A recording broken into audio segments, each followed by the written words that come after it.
스마트폰 시대의 도래를 이끈 3G부터 4G, 5G. 국제전기통신연합은 이동통신 기술을 세대별로 구별하고 있는데요. 3G는 2002년 본격화되어 고음질의 음성통화, 데이터 통신이 가능하며 데이터 전송 속도가 최대 2Mb에 달하여 동영상을 주고받을 수 있다는 특징이 있습니다. 4G는 2012년 정식 상용화되어 빠른 데이터 통신으로 실시간 동영상 등 다양한 멀티미디어 서비스와 최대 1GB 전송 속도를 제공합니다. 5G는 2019년 상용화되어 최대 20GB 전송 속도로 우리 삶을 한층 더 빠르고 다양한 편리함을 제공합니다.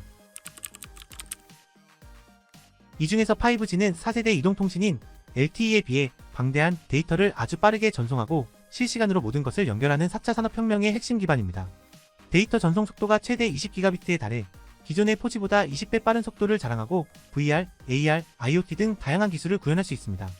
2019년 4월 3일 오후 11시 우리나라에서 세계 최초 스마트폰 기반 5G 상용화를 달성했습니다. 2019년 상용화 후 5G 가입자 수가 꾸준히 증가하더니 과학기술정보통신부 무선통신서비스 통계에 따르면 2023년 4월 말 기준 국내 5G 가입자 수는 3천만 명을 돌파했습니다. 우리나라 국민 60% 이상 가입한 5G의 실체는 통신사가 광고한 내용과 달라 논란이 있기도 했는데요. 2023년 5월 한 뉴스 기사에 따르면 2019년 당시 5G 출시를 앞두고 통신 3사는 5G의 속도가 20GB다. 2기가 영화를 1초 안에 다운받을 수 있다. 기존에 있던 LTE보다 20배 빠르다라는 문구로 소비자들에게 5G를 광고했습니다. 공정거래위원회가 조사한 결과 2021년 기준 5G의 평균 속도는 0.8GB로 광고 속도를 25배 부풀린 사실이 드러났다고 알렸습니다. 한 언론사에 따르면 통신 3사의 이러한 광고는 과장 광고라고 보도하였으며 과장 광고는 내용을 실제보다 부풀려 선전하는 광고를 말합니다. 통신 3사가 내세운 20GB는 기술상의 목표로 통신 3사가 할당받은 주파수 대역폭으로는 속도를 구현하는 것이 불가능했고 5G 28GHz 단말기기 정도 출시되지 않았다고 합니다. 5G 서비스가 본격화된 뒤 통신사는 5G 최고 속도를 10분의 1 낮춘 2GB로 광고했지만 이마저도 기지국당 휴대폰 한 대만 접속하는 비현실적 조건에서 산출한 수치였다는 것도 밝혀졌습니다. 2023년 5월 발행된 뉴스기사에 따르면 통신 3사는 객관적인 수치와 근거 없이 각자 자사의 5G 속도가 가장 빠르다고 광고했다고 합니다. 자사 직원이 개인적으로 측정한 결과를 활용하기도 하고 특정 지역에서 측정한 값을 일반화해서 유리한 결과만 활용해 속도가 빠르다고 한 것입니다. 2023년 6월 한 뉴스기사에 따르면 과학기술정보통신부는 2018년 통신 3사의 주파수를 할당하며 2023년까지 28GHz 대역 기지국을 통신사마다 각 15,000개를 새롭게 구축해야 한다는 조건을 걸었다고 합니다. 하지만 통신 3사 모두 10분의 1 수준만 설치했습니다. 기사에서 통신 3사가 28GHz 대역 기지국 구축에 소극적이었던 이유는 비싼 투자 비용 때문이라고 밝혔습니다. 초고주파인 28GHz 대역은 통신 3사의 주력망인 3.5GHz 대역보다 도달거리가 짧아서 보다 많은 기지국을 촘촘히 설치해야 합니다. 그에 따른 큰 투자 비용이 필요한데 수익성을 확인하지 못한 통신 3사는 기지국에 투자를 하지 않게 된 것입니다.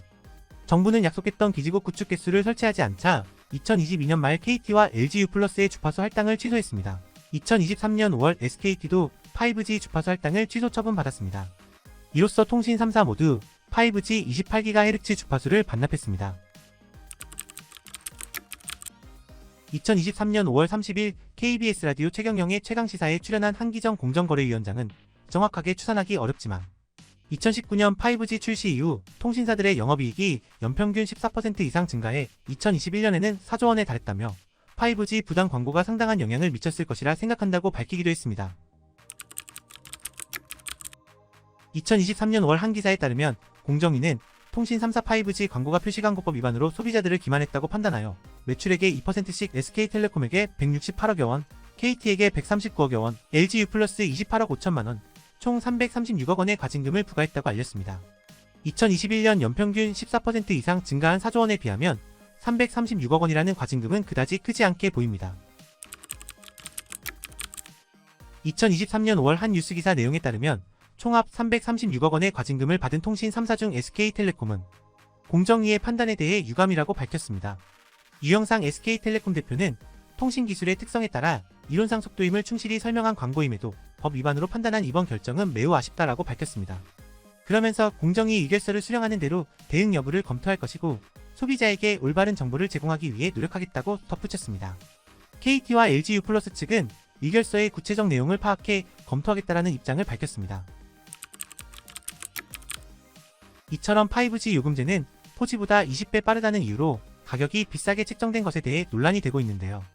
한 뉴스 기사에 따르면 시민단체를 중심으로 통신사가 과장한 속도만큼 서비스를 제공하지 않았으니 5G 요금제 가격을 인하하라는 사람들의 목소리가 나오고 있다고 밝혔습니다.